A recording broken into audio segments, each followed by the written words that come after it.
Singles dating. The secret to saving your marriage. Did you know that an astounding 95% of seniors were once a husband or wife? Tragically, the majority could have avoided the singles dating scene again if they had restored just one thing to their marriage. Only 5% of people over the age of 55 have never taken a trip to the altar. Everyone else, at some point, has become widowed, divorced, or presently are separated.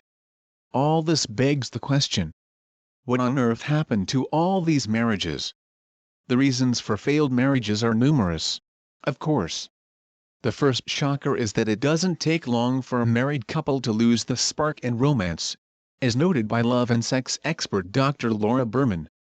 But since the theme of this video channel is senior dating, let's take a rather shocking look at the puzzling relationship between dating and marriage.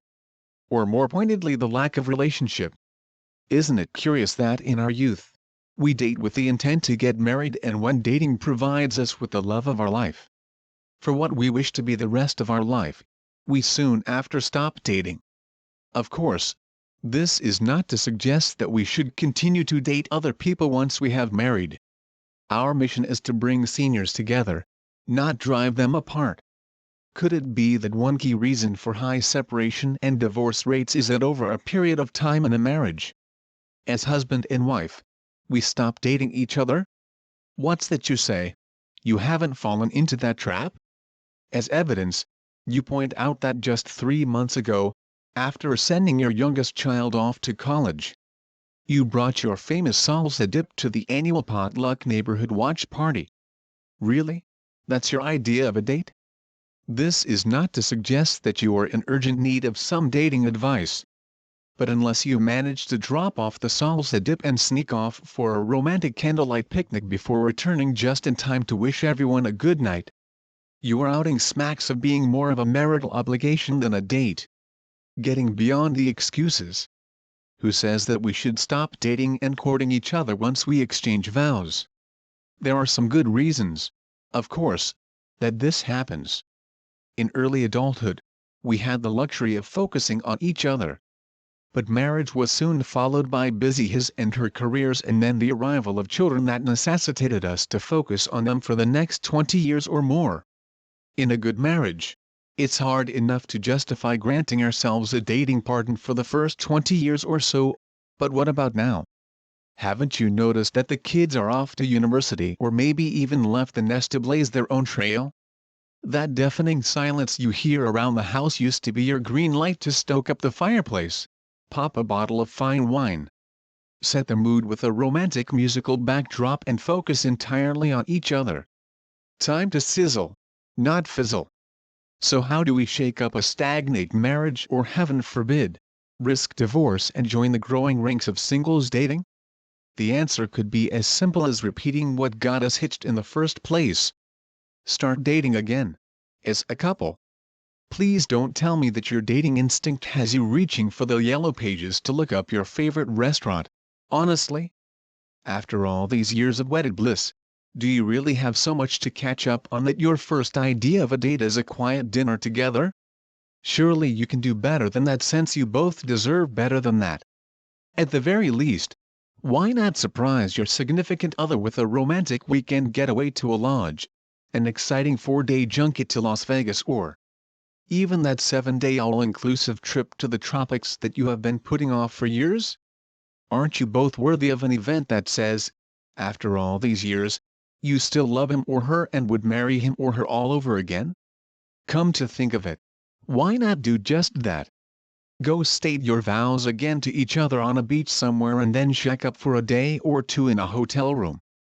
Remember how naughty the two of you could be?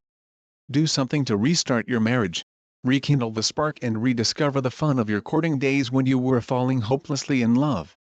Do something you've always wanted to do until the prime years of marriage got in the way. Do something you have never done before. Start tackling your bucket list right now. Together. A date to remember. At the very least, create a date that will put passion, excitement, and laughter back into being together. Literally start all over again. Here's a fun way to do it. On one occasion, We decided to go to a 60s dinner and dance as singles and try to pick each other up. Just like way back when. I took a change of clothes to work, leaving my bride on her own to turn herself into a hot chick on the prowl. We spotted each other at the dance, eyed each other seductively but kept our distance for the first hour. We would take turns ordering each other a drink, and we had this poor waitress going back and forth with drinks and secret notes to each other that made each other laugh and feel quite amorous. At one point, the waitress handed me a martini and the latest note. She leaned to my ear and said, "I would make my move on her soon because she's hot for you. But you're not the only single guy here tonight."